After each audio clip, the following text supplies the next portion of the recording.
এখন আমরা চলে আসছি পন্টিয়ান শহরে ঢোকার রাস্তা।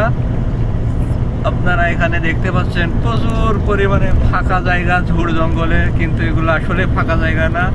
এগুলার ভিতরে লুকিয়ে লুকিয়ে আছে আনারসের ছোট্ট ছোট্ট গাছ। আপনারা একটু পরে দেখতে পাবেন আনারস। পন্টিয়ান আনারসের জন্য বিখ্যাত মালয়েশিয়ায়। এই যে আপনাদের একটু জুম করে দেখাই, এই যে এগুলো সব আনারস বাগান। আমি বনি আমিনের মতো ওভাবে হয়তো ঘুরে দেখাতে পারবো না, কিন্তু চেষ্টা করব আপনাদের ঘুরে ঘুরে দেখানোর। আমাদের সাথে আছেন বকুল ভাই, পেছনে আছে রিন্টু ভাই। আমরা সবাই মিলে আপনাকে মালয়েশিয়ার আনাচে কানাচে ঝোড় জঙ্গল সব ঘুরে ঘুরে দেখাবো।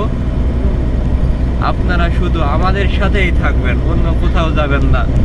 খাবেন, ফিরবেন এবং আমাদের ইউটিউবেই থাকবেন। ধন্যবাদ। আমরা একটু পরে আবার আপনাদের দেখাতে যাচ্ছি পন্টিয়ানের আরও কিছু বিখ্যাত এলাকা। এই যে এখানে এগুলো সবই আপনার আনারস বাগান। মালয়েশিয়ায় আনারসকে নেনাস বলে, নেনাস।